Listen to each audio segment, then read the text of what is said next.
Tidak ada ulama besar dari Habib, nggak ada. Tapi kenapa masyarakat memberikan ruang kepada mereka? Kalau mereka memanipulasi keturunan. Apa yang mereka sampaikan ke publik di kita itu tidak benar.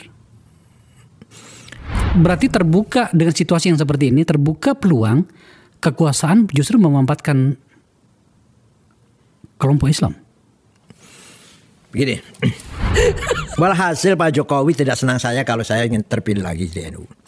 Maka di Lampung semua itu diatur sehingga saya harus kalah. Dan kemudian kalah. Ya nggak apa-apa. Itu catatan orang yang mempermainkan Nahdlatul Ulama, insya Allah ada balasannya. Sebenarnya awal dari ekstremisme di dalam Islam itu lahir di mana, ceritanya seperti apa, dan kemudian apa tujuannya? Terima kasih. Bismillahirrahmanirrahim. Sebelumnya saya ucapkan kepada semua pemirsa, minal aidin wal faizin, kullu aam wa antum bi khair, taqabbalallahu minna minkum ajma'in, taqabbal ya karim. Semoga ibadah puasa kita diterima oleh Allah. Amin. Sebelum menjawab secara langsung tentang ekstremisme dalam Islam, saya ingin berbicara tentang karakter Arab dulu. Oh iya. Ya. Okay. Arab itu dalam bahasa Arabnya aroba. Artinya apa? Bergerak. Tidak bisa stabil. Aroba. Kalau Pak Akbar pernah belajar ilmu bahasa Arab, ilmu nahwu, perubahan kata akhir Muhammadun, Muhammadan, Muhammadin kan gitu kan? Yeah. Itu namanya i'rab, berubah. Atau bahasa sehari-harinya mobil itu Arabiyah. Orang Arab itu Arabiyah. Kalau bahasa fushanya, bahasa resminya sayyarah mobil itu. Tapi sehari-hari bilangnya Arabiyah. Apa artinya? Di Arab itu membawa watak yang mudah berubah. Labil. Oh. Ya, kenapa? Tidak ada keterkaitan dengan tanah air. Tidak ada kecintaan, keterkaitan, kebanggaan dengan tanah air. Apa yang dibanggakan? Yang dibanggakan apa? Tanah tandus kering, yang panas, yang tidak ada menghasilkan apa-apa. Apa yang dibanggakan? Itu dulu. Nah, kemudian terkenal sudah, ya kita tahu semua, masyarakat jahiliyah. Dalam Quran digambarkan ummiyin, buta huruf, dan dolalim mubin, sesat. Dalam arti mereka menyembah batu tanpa ada basic teologi. Batu itu aja, beda dengan agama Hindu Buddha, punya filosofi, punya kitab suci, Rigveda, Mahabharata Gita. Orang Arab enggak. Di tengah-tengah masyarakat seperti itulah Islam diturunkan. Dibawa oleh seorang yatim piatu, buta huruf, namanya Muhammad bin Abdullah sallallahu alaihi wasallam. Kenapa?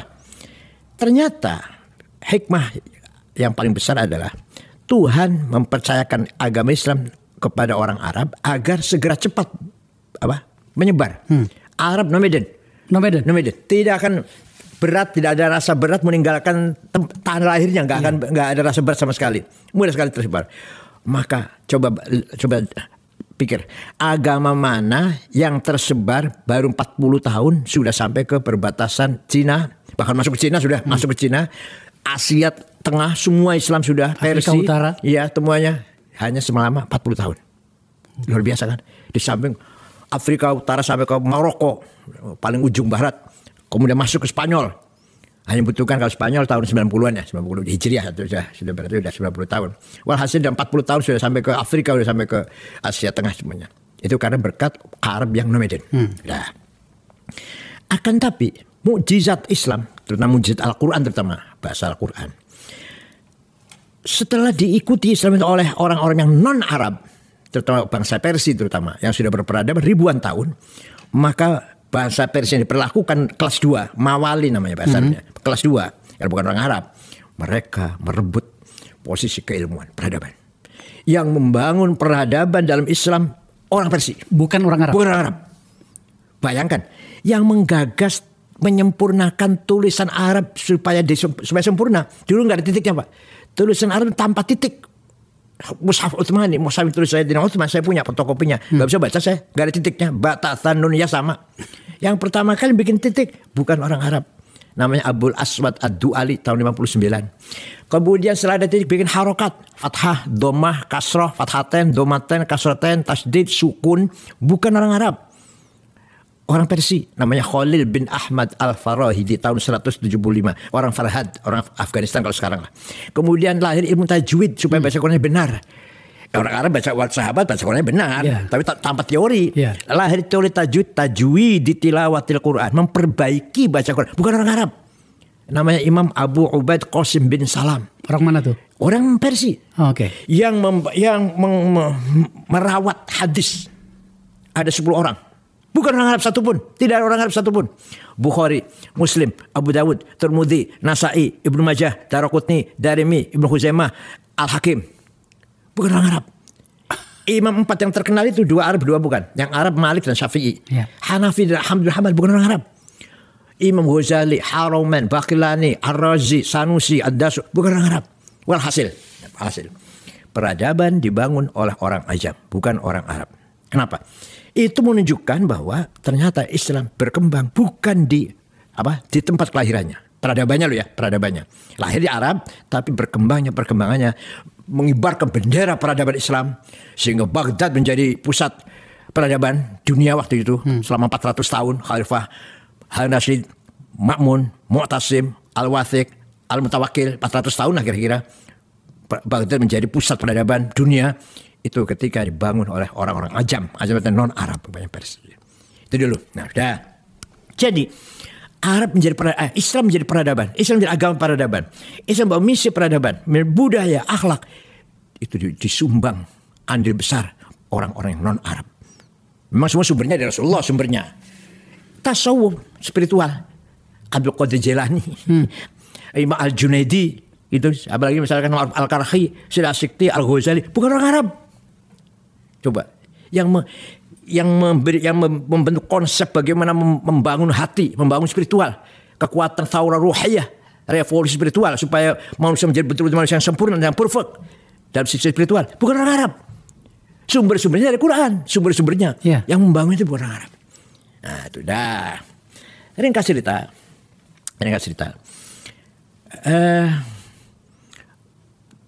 Arab lemah atau Islam lemah setelah 400 tahun maju.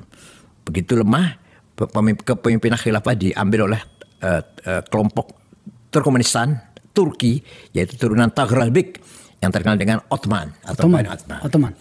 Utsman ahli perang, jago perang, tapi nol dalam peradaban.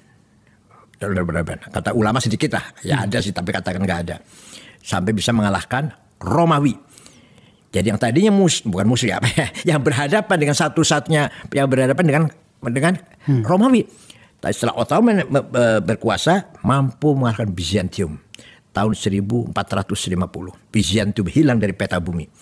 Muhammad Al-Fatih bisa mengalahkan Bizantium, Konstantinopel diganti menjadi Istanbul, dan Turki menjadi Islam semuanya 100%, sampai ke Balkan, Crete, Cyprus, Malta, Islam semua itu, sampai Albania, hampir Austria, Islam semua itu.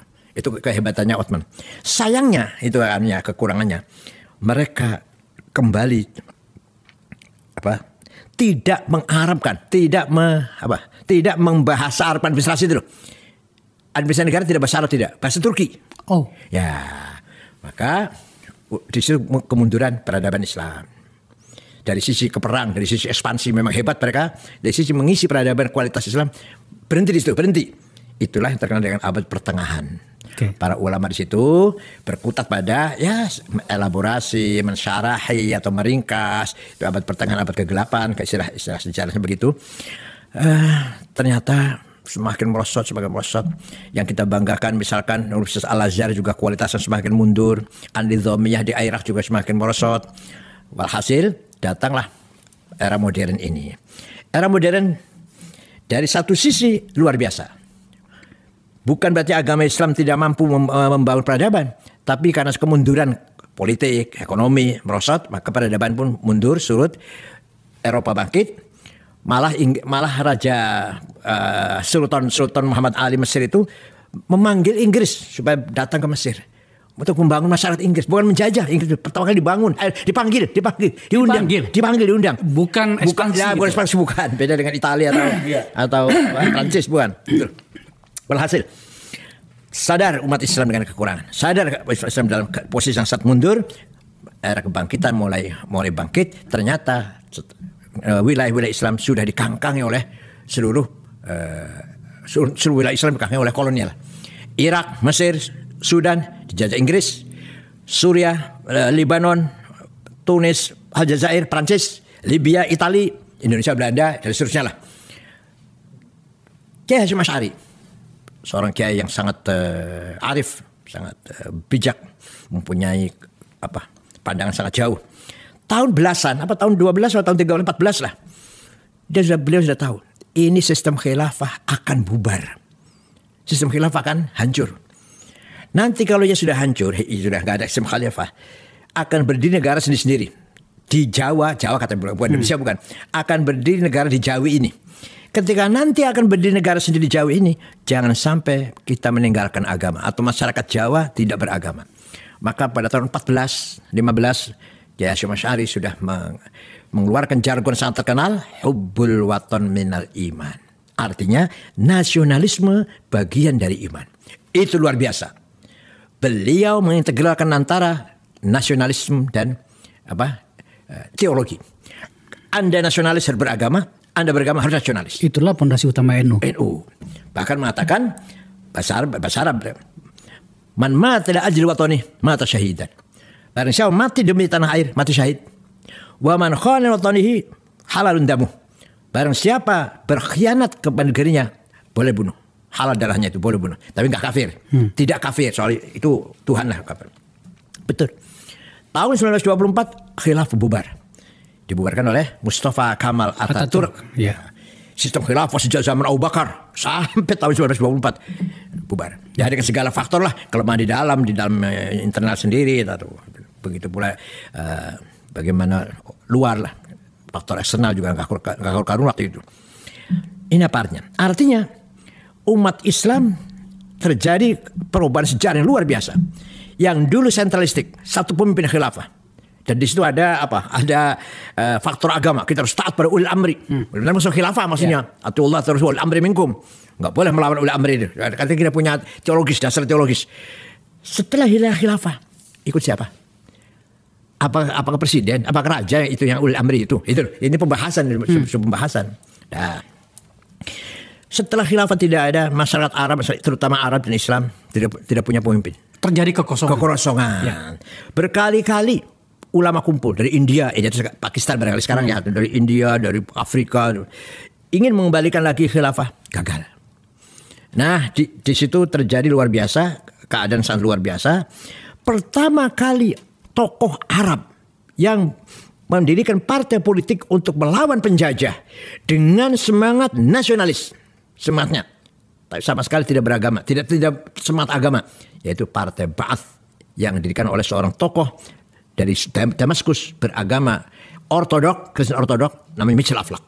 Artinya justru Partai Ba'ath itu bukan di Irak ya? Kan yang kita kenalnya kan di Irak, kita di Suriah ya. Tapi nanti kader-kadernya dari Irak, dari Mesir. Luar biasa, memang luar biasa Mitchell Aflaq. Luar biasa mengkader pemuda-pemuda Arab agar punya patriotisme melawan penjajah. Hanya ya katakanlah sayang tidak ada dasar teologi, hanya ada nasionalisme. Karena persis konsepnya mengadopsi dari Ernest Renan, ya, yang menulis buku tahun 1895 What is a Nation. Nah, terjadi situ perpecahan pemikiran dalam umat Islam. Ada yang terbuka, oke lah nasionalisme asal kita tetap beriman pada Tuhan. Ada yang menolak. Ini datang dari luar, harus kita tolak. Ya, itu ringkasnya. Atau kembali ke sejarahnya begini.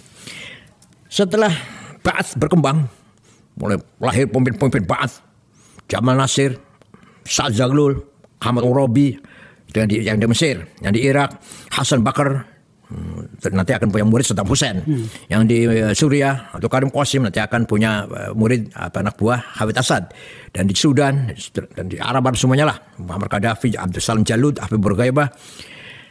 Para ulama atau aktivis muslim baru sadar, iya ya, kita juga harus bergerak, harus bangkit dong. Masa tidur? Ayo kita bikin partai politik. Maka ada seorang ulama keluar, alumni Al-Azhar tapi asal dari Maroko, namanya Syekh Hasan Al-Banna. Dengan teman-temannya membentuk partai politik namanya Ikhwanul Muslimun. Konsepnya persis Ahlussunnah wal Jamaah, moderat, berjuang ingin menyebarkan dakwah Islam dengan damai, dengan budaya, pendekatan budaya, akhlakul karimah, menjauh dari kekerasan. Dulu. menjauhi kekerasan. Ada kekerasan dalam kitabnya itu wasiat. Tahun 40 ada pemuda Ikhwan membunuh Perdana Menteri Mesir. Namanya Perdana Menteri namanya An-Najrasi namanya. Hasan Banna marah. Bukan begini yang saya maksud, bukan ini yang saya maksud bergerak atau bangkit itu bukan. Kamu tuh bukan bunuh Perdana Menteri, bunuh saya kamu itu. Betul. Satu setengah tahun kemudian Hasan Banna terbunuh tahun 42. Nah, penggantinya adalah seorang terkenal namanya Said Qutb, bukan ulama, bukan di Al-Azhar, wartawan, jurnalis dari Cairo University. Nah, beliau menulis banyak yang jadi pedoman partai Ikhwan adalah kitab Ma'alim fit Thariq. Ini buku yang beredar di tengah-tengah mahasiswa di kita ini. Di ITB, di IPB, di Undip, di ITS. Terjemahannya itu apa namanya itu? Petunjuk jalan sorga, jalan kebenaran gitu. Ada yang beri Allah itu macam-macam terjemahnya. Berhasil Ma'alim fit Thariq, petunjuk jalan yang benar kebenaran. Isinya, ringkasnya isinya, kita harus menolak semua ide yang datang dari luar Islam. Karena yang datang dari Islam itu namanya jahiliyah. Jadi jahiliyah itu bukan berarti primitif, buta huruf, bukan.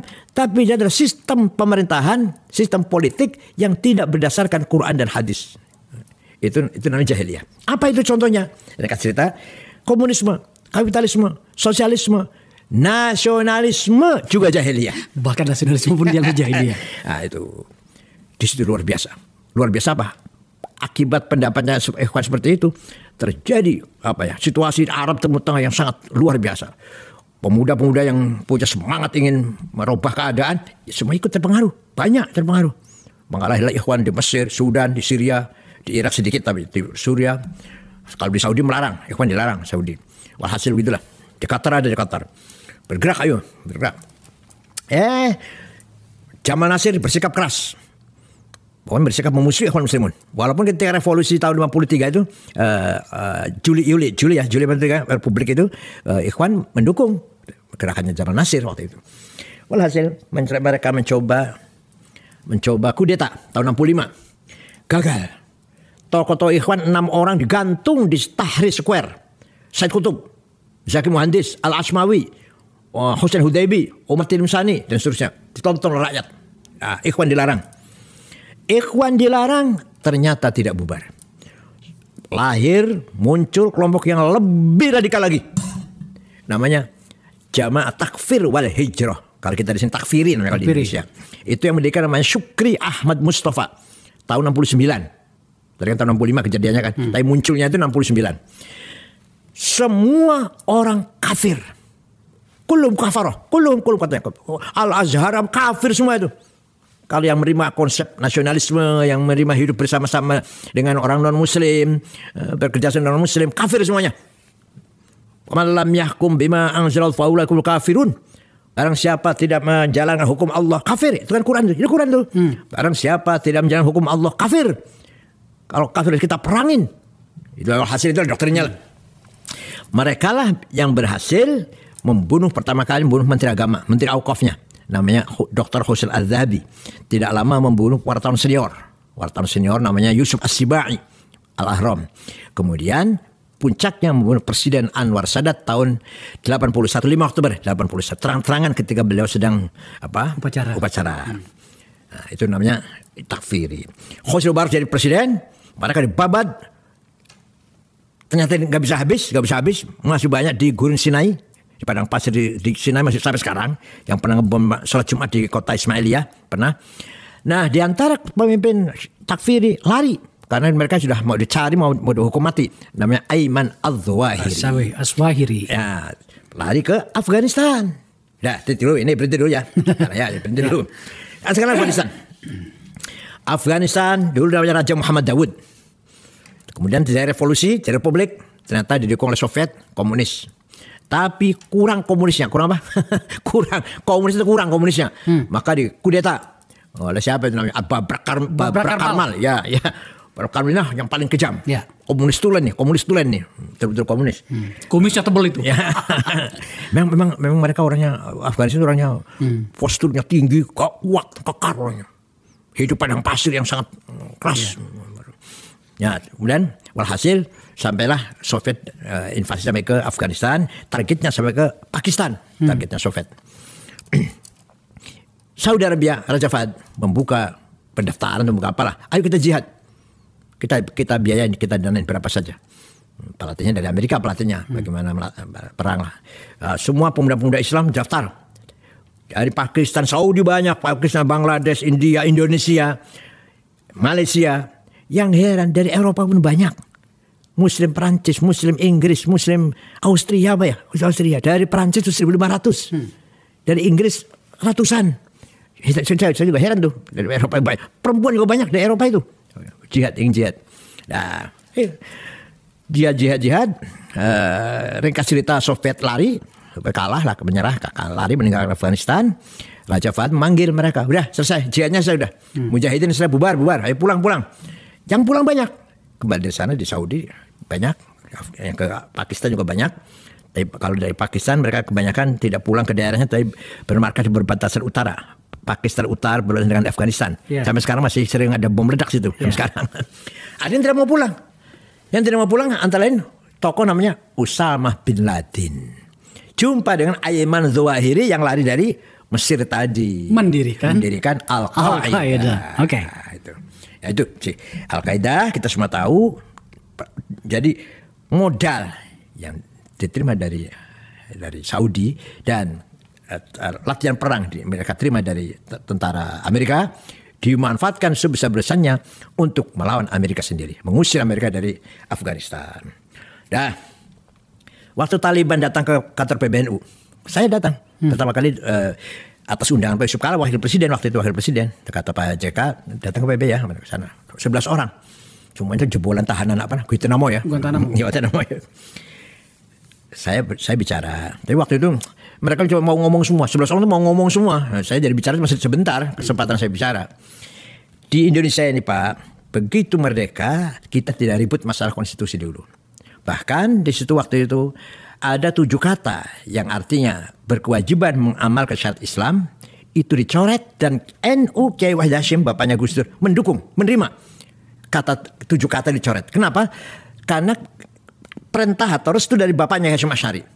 Hasyim Asy'ari mengatakan Indonesia kuat dulu, bersatu dulu, kuat dulu kita ini. Kalau sudah kuat bersatu, maka kita dakwah di atas tanah air yang kuat. Ayo kita dakwah di atas tanah air yang sudah kuat. Yang belum sudah ribut masalah konstitusi dasar negara. Nah, antum di Afghanistan, begitu Soviet lari, ayo Islam pun macam-macam. Ada Sunni, Hanafi, ada Syiahnya, ada sulit disatukan. Hanya 7 suku padahal. Ada nasionalis. Yang nasionalis yang terkenal Burhanuddin Rabbani. Hafal Quran orang itu. Burhanuddin hafal Quran orangnya. Itu dianggap kafir oleh Taliban, dibunuh kan? Jadi presiden dibunuh. Kafir. Itu entah mereka menerima apa enggak, saya kan begitu. Kalau di kita ini begitu merdeka, yang penting kita bersatu dulu. Hubbul watan iman dulu, saya bilang gitu. Wataniyah dulu. Baru di atas wataniyah yang kuat itu, tanah air yang kuat itu kita berjuang Islam. Jadi dengan damai perjuangannya, dengan pendidikan, peradaban, budaya. Karena rumahnya sudah tertata. Antum baru merdeka, baru Soviet lari dari ribut. Terjadi perang saudara yang sampai sekarang nggak selesai. Waktu itu ya. Waktu Taliban belum menang belum. Nah, kalau kita urut dari asal muasal radikalisme dalam Islam. Ringkas cerita. Tahun 8 Hijriah Nabi Muhammad masuk ke kota Mekah dengan kemenangan. Namanya Fathu Makkah tahun 8 Hijriah. Begitu Nabi Muhammad masuk Mekah dan memberikan amnesti, semua orang Mekah yang dulu menyakiti saya maafkan, tidak ada balas dendam. Abu Sufyan, tokoh waktu itu masih tokoh Mekah yang ada. Abu Jahal udah mati, Abu Jahal udah mati, udah tinggal Abu Sufyan. Al-Bakhtari masih hidup itu, masuk Islam. Sehingga jumlahnya orang Islam setelah Mekah masuk Islam 100.000. 100.000 jumlahnya orang Islam semuanya. Dari situ pergi ke Taif, kota Taif 80 km, belum Islam belum. Abu Sufyan berperan itu. Abu Sufyan atau orang yang baru masuk Islam berperan. Artinya ingin menunjukkan kita juga ya. Kita Islam betul lah. Berperan. Oke. Taif kalah Islam. Satu kota lagi Hunain namanya. Kota Hunain. Udah selesai Islam. Dapat rampasan perang. Ratusan onta, ratusan sapi, ribuan kambing. Rampasan perangnya itu. Oleh Nabi diperintahkan ayo kita ke Ja'ronah, kota Ja'ronah 28 km utara Mekah. Ayo kita kumpul di sana. Sambil ihram sama umroh. Sebelum umroh kita bagi-bagi dulu. Bagi-bagi hasil ghanimah tadi, hasil fight. Bagi-baginya Nabi aneh. Beda sendiri. Beda dari yang lain, lain dari yang sudah-sudah. Yang mu'alaf yang baru masuk Islam kemarin waktu Fathu Makkah, orang Makkah, walaupun kaya raya dikasih 100 onta Abu Sufyan. Al-Bakhtari 50 onta, orang kaya itu padahal. Yang senior Abu Bakar, Umar, Uthman, Ali, Sa'ad, Sa'id, Thalha, Zubair tidak dikasih 1 ekor pun. Beda sendiri. Ini baru pembagian. Oke. Semua diam. Sahabat semua diam. Ada yang dari belakang, dari Badui, namanya Dzil Khuwaisir. Itu dari suku Bani Tamim. Orangnya kurus, tinggi, kepalanya botak, jenggotnya panjang, jidatnya hitam, gamisnya cingkrang. Menghadap ke depan sambil meteng-teng itu sambil apa? Sambil angkat tangan. Adil ya Muhammad. Bagi-bagi adil dong. Kamu gak adil bagi-bagi ini. Nabi menjawab, yang saya lakukan ini adalah perintah Allah, bukan dari saya. Perintah Allah. Akhirnya orang itu pergi. Saya jawab itu orang itu pergi. Nah, Nabi bersabda dengan tegas, saya khuruju min dhiddi hadzal rajul qaumun yatluna al-Qur'an wa yujawizu halaqimahum hum syarh khalqi wal khaliqah laisu minna wa lastu minhum. Nanti di tengah umat Islam akan muncul orang seperti ini. Apa? Hafal Quran. Berdasarkan Quran kalau ngomong, dasarnya Quran, dalilnya Quran, tapi tidak paham sebenarnya. Tidak melewati tenggorokannya, la yujawizu halaqimahum. Tidak melewati hafalannya, tidak melewati tenggorokannya. Apa? Tidak paham. Mereka itu sejelek-jeleknya manusia, bahkan lebih jelek daripada binatang. Mereka bukan golonganku dan aku bukan golongan mereka. Wow. Itu prediksi Nabi Muhammad. Ternyata betul. Tahun 40 Hijriah. Dari Bani Tamim inilah yang merencanakan akan membunuh Khalifah Ali bin Abi Thalib di Kufah dan Gubernur Syam Muawiyah, Gubernur Mesir Amr bin As. Terjadi kesepakatan. Kenapa? Karena kafir. Ini sudah nggak benar ini saudara. Ya. Ali memimpin ini sudah bukan dengan Quran. Karena berbeda dengan apa yang mereka yakini. Ya. Gak begini. Ali itu kalau akan memutuskan persoalan, musyawarah. Panggil sahabat, panggil teman tokoh-tokoh, musyawarah. Ali. Berarti itu hukum manusia dong. Ya. Keputusan manusia bukan Quran. Di Quran tadi apa mengatakannya? Wa man lam yahkum bima anzalallahu kafirun. Barang siapa sudah hukum Islam kafir. Hukum Allah, kalau enggak hukum Allah kafir. Kalau itu Ali kafir, Muawiyah kafir, Amr kafir, Amr bin As kafir. Bunuh. Pagi-pagi tanggal 25 Ramadan 3 orang berangkat. Yang berhasil yang hanya membunuh Ali karena beliau keluar akan ngimami salat subuh. Gubernur Syam Muawiyah, Gubernur Mesir Amr bin As tidak keluar ngimami salat subuh.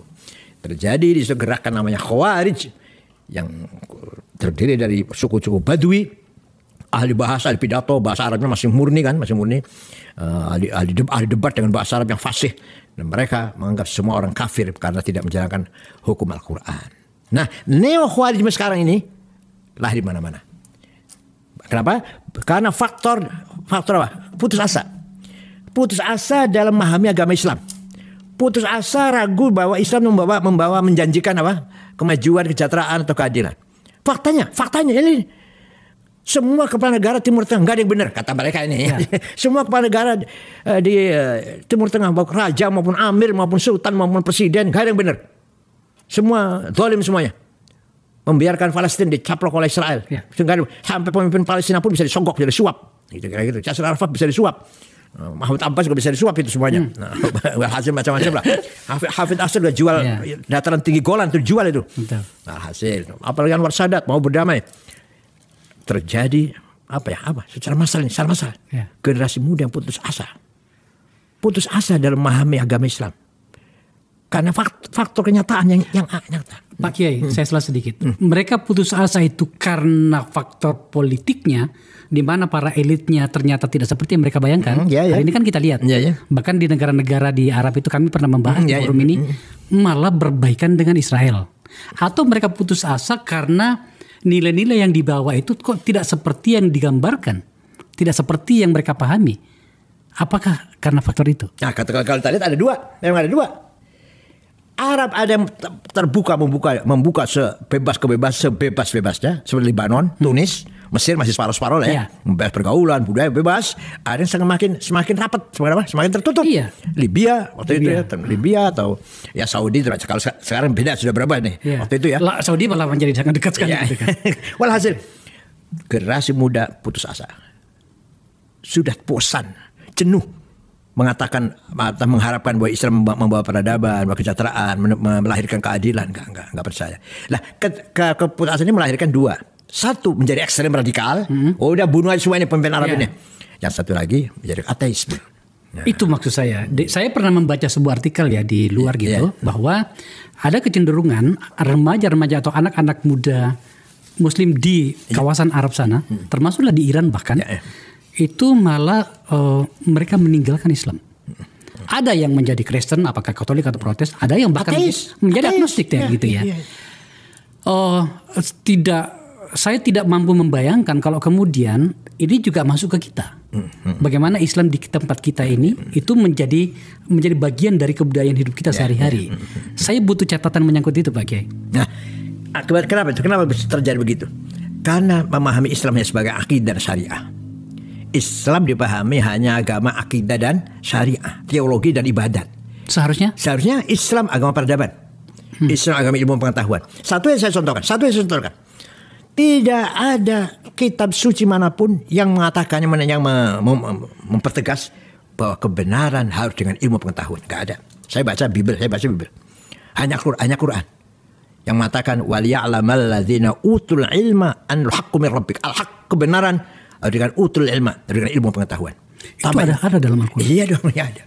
Tidak ada kitab suci yang mengajarkan toleransi, ada tata krama, toleransi yang sangat luar biasa dari Al-Quran.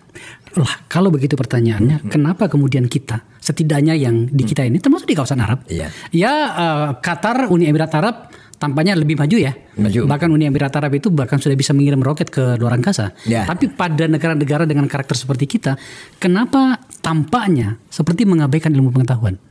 Di kita ya. Sebelum saya bicara masalah ilmu dulu, sebenarnya kita ini bangsa Nusantara, bangsa berbudaya, berperadaban, mempunyai sejarah sudah ribuan tahun. Sebelum datang Hindu Buddha, kita sudah punya agama. Kalau Jawa namanya agama Kapitayan. Tuhan satu, Sang Yang Widi.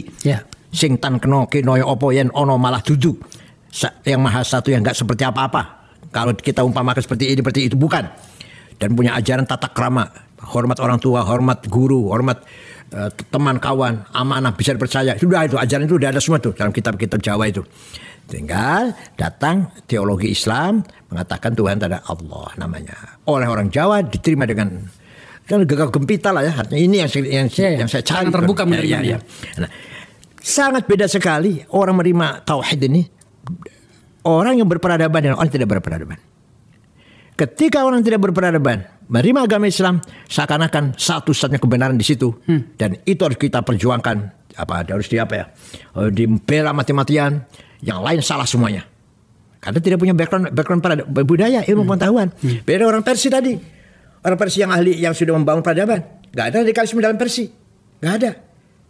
Ya Persia itu waktu itu maksudnya Afghanistan, Iran, Asia Tengah, yang tempatnya ulama-ulama Ghazali, Haromen, Baqillani, Ar-Razi, ulama-ulama besar semua itu, Al-Junaidi, Abdul Qadir Jailani, Bukhari, Muslim, Ibnu Sina, Al-Farabi, Al-Kindi, Abu Bakar Razi, Jabir bin Hayyan, penemu teori matematik itu. Semua itu orang-orang ajam, gak ada radikalisme. Agama Islam, tapi peradaban sudah mempunyai budaya peradaban Persia. Karakter sudah Persia karakternya. Begitu orang Jawa atau Nusantara ini. Agama Islam hanya berganti agama lah ya. Allah berganti tauhid. Tapi budaya, karakter, akhlak, ruhaniyah, spiritual, kita sudah kaya dengan itu semuanya. Maka radikalisme sebenarnya di Jawa ini atau di Nusantara asing. Asing bagi kita sebenarnya. Radikalisme asing bagi kita. Bahkan dalam bahasa yang sederhananya sebenarnya tidak punya cantolan dengan kebudayaan yang kita berkembang sejak dari awal. Iya, nggak ada. Itu semua dari luar semua itu. Dengan manipulasi teologi. Yang tadi Khawarij tadi ya, iya. Dikira kebenaran hanya itu. Maka saya tahun 2015 muktamar di Jombang, saya terpilih kedua kalinya. Tema besar kita mengangkat tema Islam Nusantara. Islam yang berperadaban, yang berbudaya, Islam yang ramah, yang santun, toleran. Yang seperti dibangun oleh para leluhur kita dan telah diamalkan, dikerjakan, dibangun oleh leluhur kita. Ada satu kata tadi yang saya dengar. Penonton saya mungkin tertarik untuk mengetahui itu. Manipulasi tadi. Seperti apakah proses manipulasi yang terjadi dalam proses yang sedang kita bicarakan, Pak Kiai? Semua tujuan, agenda, program, kalau dipoles dengan atas nama agama, padahal tidak, itu manipulasi agama sudah. Quran sudah tegas, wa man adzlamu mimman iftara 'ala Allahil kadhiba wa huwa du'a ila Islam. Wallahu la yahdil qaumaz zalimin. Orang yang punya mempunyai kehendak ke perbuatan kadzib, bohong, dengan mengatakan yud'a Islam, ini demi Islam, padahal tidak, mereka sebagai orang sangat zalim. Tapi bagaimana kita bisa menetapkan sebuah barikade bahwa ini manipulasi atau tidak? Lawang literasi kita masih lemah. Itu saya rasa yang perlu dijawab oleh para pemikir Islam kita. Ya. Kalau kita lihat dari pergerakan, kalau mereka ada gerakan monopoli kebenaran, yang lain salah, hanya kami yang benar, itu tanda-tanda manipulasi. Oke. Tanda-tanda cara-cara manipulasi di sana pasti. Seperti NU atau Muhammadiyah tidak kan? Ya. Ayo kita mencari kebenaran bersama-sama lah. Kita terbuka, dialog, siap untuk berhiwar, dialog, diskusi. Ayo mana yang benar? Seperti Quran perintah kepada Nabi Muhammad juga gitu. Ketika Nabi kedatangan tamu Kristen pertama kali, Nabi bingung. Gimana caranya ini? Akan ada tamu orang Kristen nih. Dari Najran itu sekarang Saudi Selatan, dulu kerajaan Najran. Quran memberikan guidance. Qul inna au iyyakum la'ala hudan au fi dhalalin mubin. Muhammad, terima mereka tamu. Dan katakan kepada mereka, ayo kita duduk-duduk ngomong-ngomong, kami atau Anda yang benar atau yang sesat? Inna au iyyakum, kami atau Anda, la'ala hudan, yang benar, au fi dhalalin, atau yang sesat. Ayo kita diskusi. Intinya apa? Quran memberikan pelajaran pada kita semua, kita mengutamakan diskusi dalam mencari kebenaran. Agar kemudian logika bisa berkembang. Ya, jelas. Salah satu alasan saya ingin membahas ini dengan Pak Kiai itu adalah masyarakat kan tidak semuanya ahli agama, Pak Kiai. Dalam perbincangan di ruang sosial itu ada narasi begini. Apakah yang terjadi dengan Indonesia, dengan bangsa yang besar ini, di mana masyarakatnya dikenal sebagai bangsa yang paling religius sedunia, jumlah masjid terbesar, organisasi keagamaan hadir di mana-mana, begitu mudah orang menjadi seorang penceramah di sini, ya kan? Tetapi kemudian tampaknya peradaban kita, kebudayaan kita dan peradaban kita itu tampaknya semakin merosot. Yang kemudian membuat orang berpikir begini. Apa benar nggak sih Islam adalah jawaban bagi masa depan? Yang membuat banyak orang kalau di luar negeri, terutama di negara-negara Arab tadi itu, mereka berpindah. Nah, menyinggung budaya, kita hadis tahu semua, hafal semua lah. Ya. Innama bu'itsu li utammima makarimal akhlaq. Tidak sekali-kali aku diutus kecuali untuk memperbaiki akhlak. Apa artinya itu? Artinya yang mengangkat martabat budaya bangsa dan akhlaknya, budayanya, bukan agamanya. Kita malu dong dengan RSC yang ateis, tidak ada korupsi, nggak ada penyelewengan, penyimpangan. Kita di sini yang hobinya umroh, hobinya bangun masjid malah. Tapi korupsi di mana-mana, malu dong. Semakin kita punya dalil, kita punya ayat, kita punya hadis, semakin hancur kita ini. Kenapa? Budaya tadi, agama hanya dimanai hanya dengan akidah dan syariah. Padahal hadis-hadis atau Quran dan hadis yang menekankan budaya luar biasa. Al-haya'u minal iman. Malu itu adalah salah satu bagian dari iman. Termasuk an-nadhafatu minal iman. Kebersihan dari iman. Itulah hadis-hadis yang harus kita pahami betul.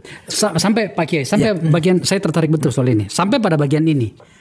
Apa kira-kira tawaran dari kita kepada masyarakat yang literasi agamanya ini tidak selengkap Pak Kiai, agar kemudian kerusakannya tidak menjadi semakin membesar? Yang saya sampaikan tadi, bangsa yang luar biasa, jumlah masjid besar sekali, bagaimana upacara-upacara keagamaan demikian ada di mana-mana, budaya umroh dan segala macam yang luar biasa, tapi kok kita tampaknya tidak menjadi lebih baik gitu dalam segala hal.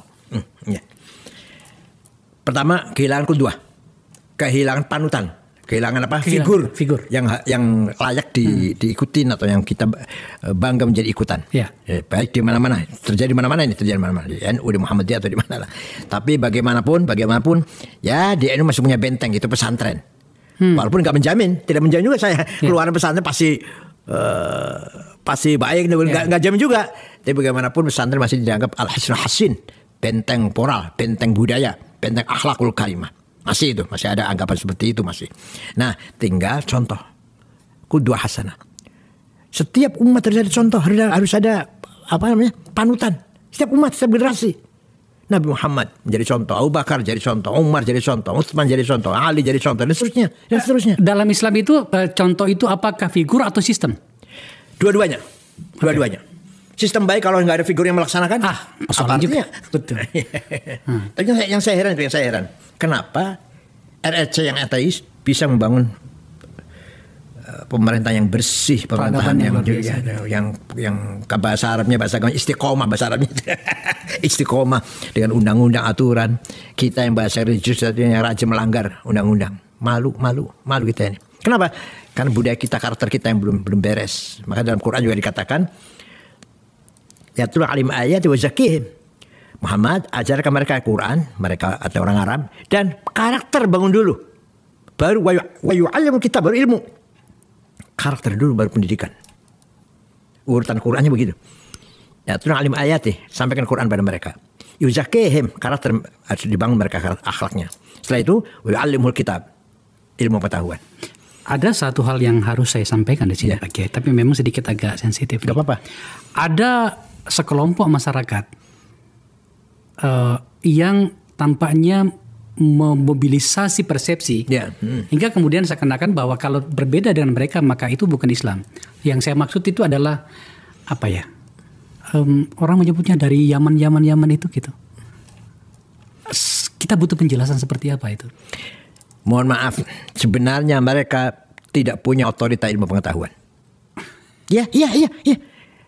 Silakan kalau ada musyawarah alim ulama, apa ada dari mereka? Nggak ada.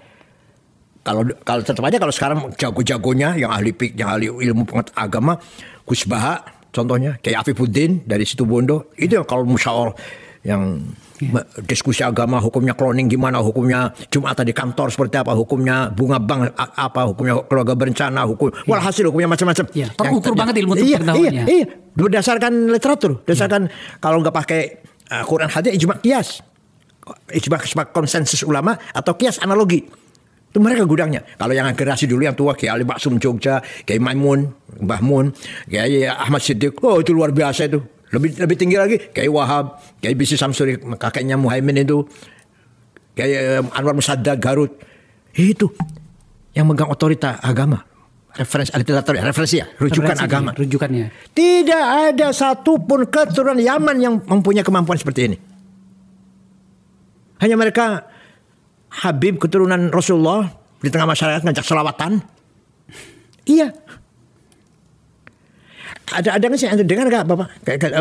Dari mereka yang mengeluarkan fatwa yang manfaat tuh masyarakat banyak. Tapi kenapa masyarakat memberikan ruang kepada mereka? Karena mereka memanipulasi keturunan. Memang ada di Qur'annya. Qul la as'alukum alaihi min ajri illa al-mawaddata fil qurba. Katakan Muhammad, saya tidak meminta imbalan. Tapi satu aja saya minta, cintailah keturunanku. Kalau betul-betul keturunan. Kalau palsu. Atau itu ayat secara umum, secara khususnya yang baik, cintailah keturunanku yang sesuai dengan yang sesuai dengan Islam. Jangan dibawa ke wilayah personal. Jangan general itu adalah hanya kalian saja gitu kan. Dalam pemahaman Pak Kiai yang saya percaya betul, apa yang mereka sampaikan ke publik di kita itu tidak benar. Gimana ya?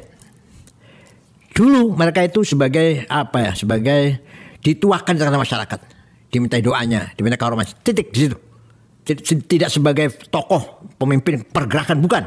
Dulunya gitu. Saya masih kecil masih begitulah. Mereka itu ya kita hormati sebagai keturunan Nabi Muhammad, baca doa, berselawat, tapi kepemimpinan tetap di kiai, ulama, hukum atau kebijakan, tetap di kiai. Belakangan nih. ada perubahan memang. Kok bisa ada mereka punya anggota yang pengikut yang fanatik. Iya. Kita akui mengumpulkan Jumatan di Monas 1 juta lebih itu dahsyat. Kita akui. Ya, kita akui. Tapi apakah seperti itu? Bukan, tidak. Kenapa? Karena tidurnya di masjid, sholatnya di lapangan. Mana Islam? Gampang aja udah gitu, gampang aja. Ukuran yang gampang. Tidurnya di masjid, sholatnya di lapangan. Kebalik-balik nih barang. Iya. Berangkat dari Cirebon, dari Cianjur ke sini. Mau sholat Jumat, kapan? Besok di lapangan sholatnya. Malam ini mana? Di masjid tidurnya. Coba. Saya bawa dalam situasi forum saya ini Pak Kiai. Iya. Yang poin yang terakhir tadi ini. Apakah mereka tidak sebenarnya mereka itu sedang menerjemahkan pikiran religiusitasnya itu di dalam konteks agama, dalam konteks kekuasaan, maaf saya. Apakah tidak seperti itu? Bahwa yang saya maksud begini, mereka sebenarnya itu mau bicara tentang kekuasaan. Mereka mau bicara tentang politik. Ya. Tetapi kemudian pendekatannya seperti itu. Itu kan satu cara juga. Itu memanfaatkan masyarakat yang awam. Iya, masyarakat awam. Dikira kalau mendengar, lihat ceramahnya. Pokoknya kalau ikut Habib, ikut Sorgal kan itulah. Iya. Si Habib itu ketika mati muka nakir aja nggak berani tanya. Habib si Fulan itu pernah mi'raj 70 kali katanya mi'raj. Solatmu seberapun banyaknya setiap hari, tapi kalau tidak mendoakan Habib, maka itu tidak akan diterima. Saya tidak perlu menjadi seorang ahli agama untuk mengatakan ini omong kosong. Iya. Ya, tadi kembali dalam sejarah. Dalam sejarah tadi. Tidak ada ulama besar dari Habib. Nggak ada. Hanafi, Bukhari, Muslim, Abu Dawud, Tirmidzi, Nasa'i, Ibnu Majah, Daraqutni, Ghazali, Haromen, Bakilani, Razi, Sanusi, Ad-Dimyati, Asyuti, Ad-Dasuqi, Ad-Damanhuri, Said Badawi, Asyadili. Itu ulama besar nih. Yang sebut ulama besar ini. Yang saya sebut ini. Satu pun nggak ada yang Habib. Oke. Kita masuk pada kajian terakhir dari diskusi kita Pak Kiai. Ini menyangkut dengan politik dan kekuasaan. Sebenarnya Islam itu melihat itu kekuasaan seperti apa Pak Kiai? Ketika ada, kata Nabi Muhammad secara sederhananya, ketika kamu dalam pepergian 3 orang, maka kamu harus mengangkat salah satu menjadi pemimpin. Salah seorang pemimpin. Artinya kewajiban agama kita membuat pemerintahan, mewujudkan pemerintahan. Bahkan Ibnu Taimiyah berpendapat pemimpin yang zalim lebih baik daripada tidak ada pemimpin. Karena bagaimana masih masalah amah, masalah umum akan terjaga kalau ada walaupun dia zalim itu. Artinya apa? Sekali lagi, kepemimpinan adalah merupakan perintah agama, membangun kepemimpinan. Maka beberapa ulama punya konsep kepemimpinan. Imam Ghazali punya Risalatul Muluk, Imam Mawardi punya Ahkamus Sultaniyah. Secara garis besar, pemimpin harus pertama berilmu, punya kapasitas lah, berilmu pengetahuan. Ayyakuna aliman. Yang kedua, ayyakuna adilan. Tunjukkan sikap yang adil, kebijakannya yang pro rakyat lah. Yang ketiga, ayyakuna zahidan. Zuhud, tidak rakus. Malah diberi contoh itu seperti Umar bin Abdul Aziz contohnya. Dan kemudian salim al-jism, sehat fisiknya. Tidak boleh pemimpin yang tidak sehat pemimpinnya, yang apa fisiknya. Dan kharijan, berani. Harus berani pemimpin itu, nggak boleh orang yang penakut. Ini secara garis besar. Kemudian menjadilah sebuah ilmu fiqhus siyasah, fakih politik. Bagaimana caranya membangun kepemerintahan yang baik, kemudian bagaimana menggulingkan atau menurunkan seorang pemimpin yang zalim. Ada semua dalam namanya fiqhus siyasah dalam pelajaran agama Islam. Ya, apa konteks kenapa sampai saya tanyakan ini Pak Kiai? Karena gini, ini saya bawa dalam suasana Indonesia ya. Di Indonesia itu kan ada 2 organisasi agama, ormas agama yang besar, UNU dan Muhammadiyah. Adalah tidak berlebihan menurut saya kalau kaum muslimin Indonesia, kaum Islam Indonesia itu menaruh banyak harapan pada 2 organisasi agama ini. Terutama dalam hal bagaimana penyikapan mereka kepada pemerintahan, sebuah pemerintahan. Saya tidak berbicara tentang pemerintahan ini saja, yang sekarang ini, tapi kita secara keseluruhan. Dalam banyak situasi tampaknya organisasi keagamaan yang ada di kita itu dalam banyak kasus, dalam banyak situasi itu tampaknya terlalu menyesuaikan diri dengan kekuasaan. Itu bagaimana seharusnya kita menyikapi itu? Itu belakangan saja, itu belakangan itu. Belakangan ya? Itu belakangan itu. Dulu kayak apa Gus Dur? Gus Dur kayak apa Gus Dur? Selalu menyuarakan suara rakyat, menyuarakan keadilan, menyuarakan kebenaran. Yang dilawan siapa coba? Pemerintah yang sangat otoriter, sangat kuat, tentara sangat kuat. Contoh itu. Demikian pula Kiai Hasyim Asy'ari yang punya sikap melawan Belanda, melawan penjajah, melawan Jepang. Ketika Nika datang mau ke Surabaya, Hasyim Asy'ari mengeluarkan resolusi jihad tanggal 20 Oktober, maka masyarakat Jombang, Mojokerto, Pasuruan, Sidoarjo, Surabaya, Madura, Pasuruan siap melawan kedatangan Nika. Korban sangat banyak, maka disebut Hari Pahlawan Nasional. Tapi kita menang. Brigjen Malabi mati. Mobilnya dipasang bom oleh santri. Yang masang bom di mobilnya Brigjen Malabi itu santri Tebuireng. Namanya Harun namanya. Walhasil bagaimana perjuangan para kiai dulu luar biasa sebenarnya. Luar biasa. Walaupun dalam sejarah kadang-kadang kurang disinggung lah. Kiai Ilyas Rukyat, bapaknya Kiai Rukyat, itu penggerak masyarakat Sunda melawan penjajah. Zainul Mustafa dipenggal kepalanya, diancol oleh Jepang karena mengajak masyarakat tidak mau menyetorkan hasil panen kepada Jepang. Kiai Rusdi, Hamid Rusdi di Malang, sekarang menjadi nama jalan, nama pasar, nama daerah di Malang, walaupun belum pahlawan nasional, itu diberondong oleh Jepang. Kiai Ilyas di Lumajang juga dibunuh oleh Jepang, dimutilasi oleh Jepang. Semua itu kiai-kiai yang punya sikap luar biasa. Dan sampai yang menjadi batalion tentara banyak sekali. Kiai Munasir bapaknya Pak Rozi Munir, Kiai Yusuf Hasim pamannya Gus Dur, Kiai Abdul Abbas Buntet, itu semua pangkatnya letnan itu, letnan kapten itu. Ya. Saya kalau gitu saya balik ke pertanyaannya Pak Kiai. Berarti terbuka dengan situasi yang seperti ini, terbuka peluang kekuasaan justru memanfaatkan kelompok Islam. Begini, selama Islam ini hanya dijaring untuk kepentingan politik, jelas itu ada penyimpangan.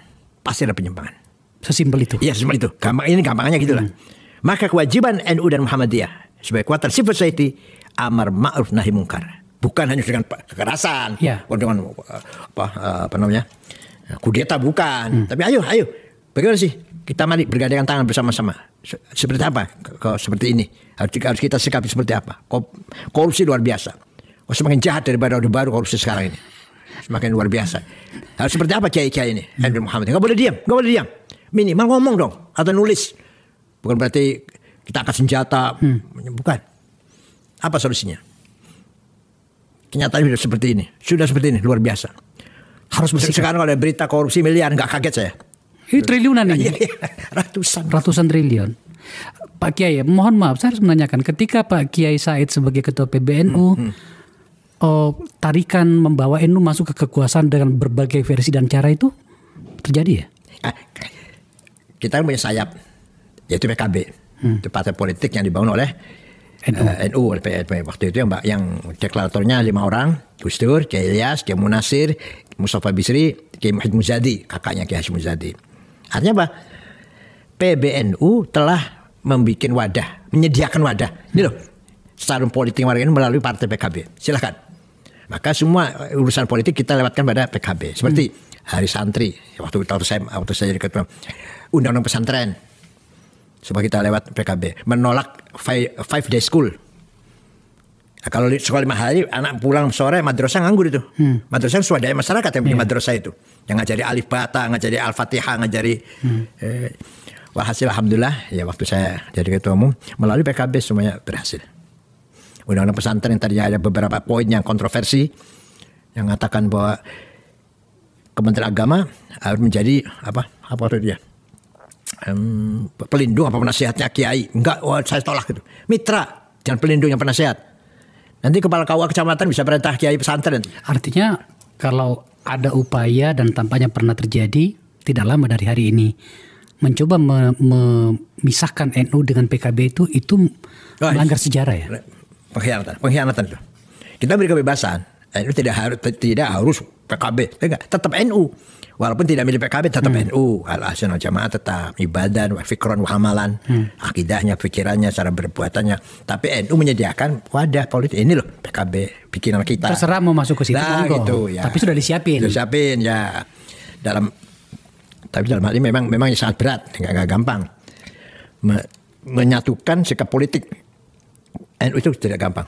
Sejak dulu Masyumi. Keluar dari Masyumi, ada orang yang enggak, saya enggak keluar Masyumi ya. Ini Masyumi bikinannya Hasyim Asy'ari kok. Masa saya keluar? Setelah itu masuk P3. Partai NU ya. Partai NU masuk P3. Enggak, saya enggak mau masuk P3, Golkar. Jadi saya dulu sulit. Saya ada PKB enggak, saya enggak. Ya mau PKB. Enggak apa-apa. Karena sikap politik itu. Tapi yang sifatnya ijtihadiyah. Iya, tapi itu tadi bahwa rumahnya sudah kita siapin. Ya.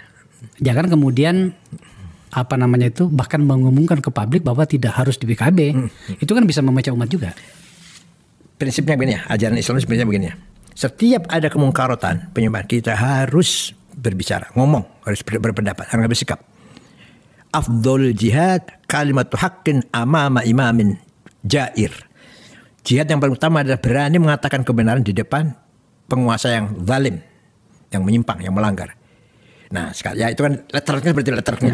Nah, kita sebagai organisasi besar Islam Ahlussunnah Jamaah, ayo kita berikan masukan, rekomendasi, beri peringatan, teguran. Nah, kita ambil sikap dengan keadaan seperti ini. Untuk kemaslahatan, bukan untuk merusak, bukan. Ketika saya mengkritik Pak Jokowi misalkan, bukan berarti ingin menggulingkan, tidak. Enggak ingin. Tidak ada target yang menggulingkan, enggak. Waktu PSB juga saya kritik PSB, dan beliau sangat menerima. Kalau dari kritik saya dipanggil malah. Karena dia tahu, saya itu enggak akan bertujuan jelek. Tak ada pikiran itu. Nah, ya. Seperti itu ya. Saya dipanggil kalau coba habis kritik pasti. 2 hari 3 hari kemudian panggil. Minum teh bareng. Diminta pendapatnya, diminta masukannya. Beberapa kali Pak SBY itu begitu. Tapi ada juga yang menuding waktu Pak Kiai sebagai ketua umum itu malah mesranya dengan kekuasaan juga agak kental. Enggak juga dong. Enggak juga ya. Beberapa kritikan juga. Kok saya yang mana yang periode mana? Periode siapa? Periode ya mungkin periode kedua kali ya. Enggak, presiden siapa? Pak Jokowi? Enggak juga dong. Enggak malah ya. Enggak dong, saya kritik. Malah di Lampung ceritanya boleh nggak kita dapat bocoran dikit lagi ya? Walhasil Pak Jokowi tidak senang saya kalau saya ingin terpilih lagi di NU. Maka di Lampung semua itu diatur sehingga saya harus kalah. Nah, saya tidak sebesar Gus Dur. Gus Dur waktu muktamar Cipasung tahun 94 juga digitukan oleh Pak Harto. Jangan Gus Dur. Jangan sampai Gus Dur jadi. Dengan segala kekuatan. Segala saran. Ketika pembukaan naik di panggung mukul beduk, Pak Harto beduk, Gus Dur tidak dipersilakan ikut naik. Ketika selesai pembukaan minum teh di tempat istirahat, Gus Dur mau bergabung nggak boleh. Koran yang mendukung Gus Dur tidak boleh masuk ke Tasikmalaya, Kompas contohnya. Tapi yang menjelekan Gus Dur masuk, Pelita waktu itu. Nah, sampai segitunya lah. Walhasil dengan segala kekuatan, ancaman dan tekanan. Tapi Gus Dur kuat, tetap menang.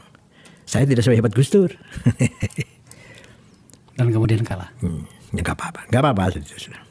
Itu catatan orang yang mempermainkan Nahdlatul Ulama, insya Allah ada balasannya. Insya Allah, saya yakin itu. Ya, tapi ini nggak logis sih, bukan perkataan yang logis, bukan. Tapi orang yang mempermainkan Nahdlatul Ulama, Allah tidak akan membiarkan. Pak Kiai, terima kasih. Ya, sama-sama. Terakhir kesimpulannya. Laisal Islam aqidatan wa syari'atan faqat. Islam bukan hanya akidah dan syariah saja. Wa innamal Islam dinul ilmi wa thaqafah. Agama ilmu dan peradaban. Dinut adab wal hadarah. Agama kemajuan, welfare. Dinut tamaddun wal insaniyah. Agama kemanusiaan. Kesimpulan terakhir.